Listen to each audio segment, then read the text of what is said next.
President Trump remains faithful to the faith-minded, values-attuned voters who showed up by the millions to elect him in 2016, a 60 million-member voting bloc, according to some studies.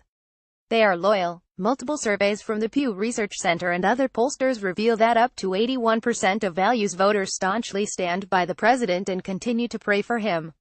Mr. Trump, in turn, has cleared his crowded schedule to spend some time with them. Last year, he spoke to the Values Voter Summit as a candidate. This year, it will be as the 45th President of the United States.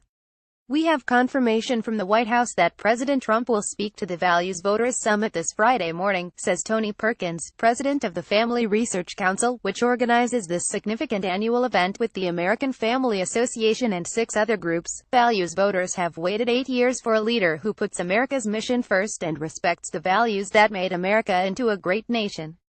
Values voters are coming to our nation's capital thankful to hear from a president who is fulfilling the promises that he campaigned on, says Mr. Perkins, who says Mr. Trump ended the relentless assault on the First Amendment by the previous administration. President Trump's executive order on religious liberty and the follow-up actions last week by Health and Human Services and the Justice Department demonstrate that he is committed to undoing the anti-faith policies of the previous administration and restoring true religious freedom, Mr. Perkins observes. The appearance marks Mr. Trump's 3rd visit to the summit, staged this year at a historic hotel in the nation's capital and set to draw some 2,500 attendees.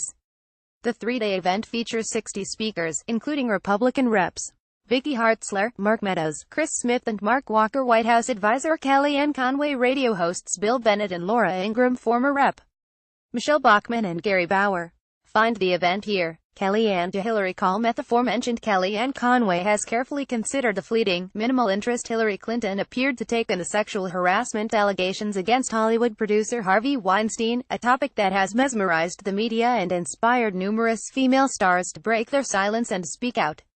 Mrs. Clinton issued a brief statement on the revelations. She needs to not be a hypocrite about women's empowerment and what it means to be pro-women, Mrs. Conway told Fox News on Wednesday. What has Hillary Clinton done privately in her private life? She is on a book tour talking about herself and the campaign she lost. She is not talking about women's empowerment. She is not trying to help victims of sexual assault, Mrs. Conway said. She can call me in the White House today. She knows the number. She was the First Lady for 8 years, and we can work in a bipartisan fashion on sexual assault. I welcome that. BLOOMBERGS. Millions for views of President Trump's decision to rescind the Obama-era Clean Power Plan are rolling in. Numerous constitutional scholars have argued the plan was unconstitutional because it violates the division of authority between the states and the federal government and the Fifth Amendment's property rights protections and due process provisions, says H. Sterling Burnett, an environment and energy policy research fellow with the Chicago-based Heartland Institute. Even if it weren't unconstitutional, it's still terrible policy, because it imposes huge costs on individuals and businesses and makes the nation's electric power supply less reliable, all while doing nothing to prevent climate change or to protect human health or the environment.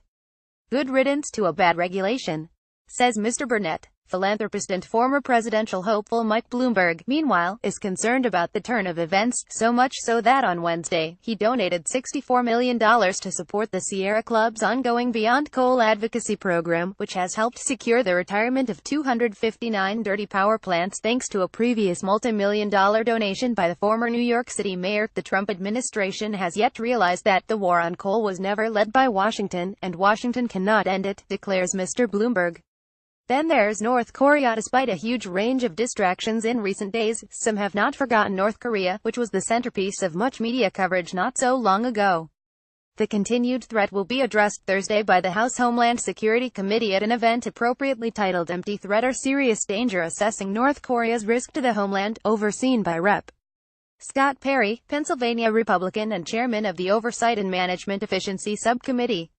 This is serious fare. The 5 witnesses include Patrick R. Terrell, senior research fellow at the Center for the Study of Weapons of Mass Destruction at National Defense University, and Peter Vincent Pry, chief of staff of the Commission to Assess the Threat to the United States from Electromagnetic Pulse Attack. C-SPAN will cover the event live at 2 p.m. EDT. It also will be live streamed at homeland.house.gov. from the third world. More often than not, homeowners are left sacrificing their interior aesthetic to incorporate pet-friendly furniture, which is why IKEA recently launched LURVIG, a new line of gorgeous pet products for cats and dogs that homeowners can display with pride, reports Ellen Smith, an analyst for Trend Hunter, a marketing research group. The line ranges from beautifully minimalist cat scratching posts to relaxing pet abodes that can be hidden in cabinets.